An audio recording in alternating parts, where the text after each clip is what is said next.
আপনার মোবাইল ফোনের ক্যামেরা হয়তো ভালো না এবং আপনি চাচ্ছেন ঠিক আমার মতো এরকম ভাবে একটা ছবি তোলার সাথে সাথে যাতে এডিটিং হয়ে যায়, পরবর্তীতে যাতে আপনার আর ছবি এডিটিং করার প্রয়োজন না হতে পারে। যদি এরকমটা হয়ে থাকে অবশ্যই সম্পূর্ণ ভিডিওটি দেখুন। আজকের এই ভিডিওতে আপনাদেরকে এমন একটা অ্যাপের সাথে পরিচয় করিয়ে দিব, LMC 8.4। এই অ্যাপটা দিয়ে আপনি ছবি তুলবেন, সাথে সাথে আমার মতো ঠিক এরকম ভাবে এই পাশে দেখতে পাচ্ছেন, সাথে সাথে কিন্তু এডিটিং হয়ে যাবে, আপনারা পরবর্তীতে এডিটিং করতে হবে না।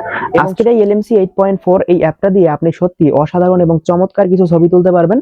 কিভাবে এই অ্যাপটা পাবেন, কিভাবে ছবি তুলবেন, চলুন আজকে মোবাইল স্ক্রিনে সম্পূর্ণ বিস্তারিত দেখিয়ে দিব। তার আগে ছোট্ট একটা অনুরোধ, ভিডিওটি ভালো লাগলে অবশ্যই পেজটিকে ফলো করুন, চ্যানেল থেকে দেখলে সাবস্ক্রাইব করে সাথে থাকুন। এবারে প্রথমে আপনি গুগল ক্রোম ব্রাউজারে সেখানে লিখবেন TECHLEIN, এটা লিখে আপনি এখানে সার্চ করে দিবেন। এবার যে ওয়েবসাইটটা আসবে প্রথমে এটার উপরে ক্লিক করবেন। উপরে দেখতে পারবেন একটা সার্চ বার রয়েছে, আর যদি কোনো অ্যাড আসে তাহলে আপনি উপরে দেখতে পারবেন ক্লোজ লেখা আছে, সেখানে ক্লিক করে কেটে দিবেন। এই যে দেখুন সার্চ বারটা, এখানে ক্লিক করবেন। এরকম অ্যাড আসলে উপরে ক্লোজ লেখা থাকবে, সেখানে ক্লিক করে কেটে দিবেন। এবারে সার্চ বার এখানে লিখবেন LMC, এটা লিখে সার্চ করে দিবেন। এবারে দেখতে পারবেন আপনার সামনে এরকম একটা পোস্ট চলে আসবে। আপনি এখানে দেখুন এই যে পোস্ট, এটার উপর আপনি ক্লিক করবেন। এটার উপর আপনি যখনই ক্লিক করবেন একদম নিচের দিকে আসবেন। আস্তে আস্তে একদম নিচের দিকে আসলে আপনি এখানে দেখতে পারবেন এই যে লেখাটা, আপনি এটার উপর একটা ক্লিক করে দিবেন। এটাকে খুঁজে বের করে এটার উপরে ক্লিক করবেন। এরপর দেখতে পারবেন আপনাকে টেলিগ্রামে নিয়ে আসবে। এরপরে এই যে দেখুন এখানে কিন্তু এই যে অ্যাপটা দেওয়া আছে, আপনি এই অ্যাপটাকে ডাউনলোড করে নেবেন বা ইনস্টল করে নেবেন। এরপরে দেখুন এই যে LMC কনফিগ ফাইল, এটাকে আপনি ডাউনলোড করবেন। এরপর এই থ্রি ডটে ক্লিক করে এখান থেকে আপনি দেখুন এই সেভ টু ডাউনলোড, এটার উপরে ক্লিক করবেন। এরপরে আপনি আপনার ফোনের যে ফাইল ম্যানেজার অ্যাপটা আছে সেটাকে ওপেন করে দিবেন। এবারে আপনি এখান থেকে এই যে ফোন স্টোরেজে চলে যাবেন। এরপর এখান থেকে আপনি ডাউনলোড ফোল্ডারে চলে যাবেন। এরপর টেলিগ্রাম লেখা থাকবে, সেখানে যাবেন। LMC 8.4 কনফিগ ফাইল, এটার উপরে একটা ক্লিক করবেন। এরপর দেখতে পারবেন নিচে এখানে এই যে এক্সট্রাক্ট অল লেখা আছে, এটার উপরে ক্লিক করবেন, অথবা আপনি এখানে দেখতে পারবেন ফাইল থাকবে, ফাইলের উপরে ক্লিক করলে এক্সট্রাক্ট লেখা চলে আসবে, সেটার উপরে ক্লিক করলে এক্সট্রাক্ট হয়ে যাবে। তো আমি এক্সট্রাক্ট অল এটার উপরে ক্লিক করব। এরপর এখান থেকে ওকেতে ক্লিক করে দিব। ওকেতে ক্লিক করে দেওয়ার পর এক্সট্রাক্ট হয়ে গেছে। এরপর আমি এই বাকি যে ফাইলগুলো আছে এগুলোকে আমি সম্পূর্ণ সিলেক্ট করব। সিলেক্ট করার পর এখান থেকে মুভে ক্লিক করব। মুভে ক্লিক করার পরে এখান থেকে ব্যাকে আসব। ব্যাকে আসার পরে আমি এখান থেকে একটু নিচের দিকে যাব।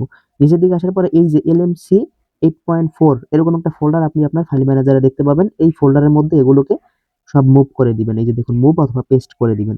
এবারে আপনি যে কাজটা করবেন, আপনার যে অ্যাপটা ইনস্টল করলেন সেই অ্যাপটার উপর আপনি ক্লিক করবেন বা ক্যামেরা অ্যাপটা ওপেন করবেন। ওপেন করার পরে আপনি এই যে খালি একটা জায়গা দেখতে পাচ্ছেন, এখানে ক্লিক করে দিবেন। এই খালি জায়গাটার মধ্যে আপনি যখনই ক্লিক করবেন দুইবার টাচ করবেন। দুইবার টাচ করার পরে এখানে দেখতে পাবেন এই যে কনফিগ ফাইল, এই যে অ্যারো আইকনটা, এটার উপরে ক্লিক করবেন। এখানে দেখতে পাবেন সবগুলো কনফিগ ফাইল কিন্তু এখানে চলে আসবে।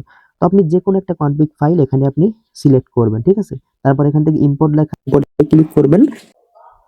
এই যে এবারে দেখুন কনফিগ ফাইল ইম্পোর্ট করার পরে এখানে দেখুন আমরা এখান থেকে এটাকে আমরা জুম করব না, এখান থেকে যেভাবে আছে নরমাল ওইভাবে রাখবো। এরপরে ফোকাসটা ঠিক রেখে আমরা সুন্দরভাবে একটা ছবি তুলে নিব। ছবি তুলে নেওয়ার পরে দেখুন আমাদের মেইন ক্যামেরা কিরকম দেখা যাচ্ছে দেখুন। এরপরে ছবিটা যেটা আমরা তুললাম সেটা দেখুন কতটা সুন্দর হয়ে গেছে। তো ঠিক এভাবে আপনি এখান থেকে ব্যাক করবেন। আবার যদি চান কনফিগ ফাইল চেঞ্জ করে ছবি তুলবেন, তাহলে এই খালি জায়গাটা নিচে এখানে আপনি আরেকবার ক্লিক করবেন। আমি একটু আপনাদের দেখাই, আবার ওপেন করে এখান থেকে আপনারা এই যে জায়গাটা এখানে দুইবার ক্লিক করবেন। দুইবার ক্লিক করলে এরকম আসবে। এরপর আপনি এই যে অ্যারো আইকনটা এটার উপরে ক্লিক করবেন। ক্লিক করে আপনি এখান থেকে যে কোনো একটা কনফিগ ফাইল আপনি সিলেক্ট করবেন, ঠিক আছে। এখান থেকে সিলেক্ট করে ইম্পোর্টে ক্লিক করবেন।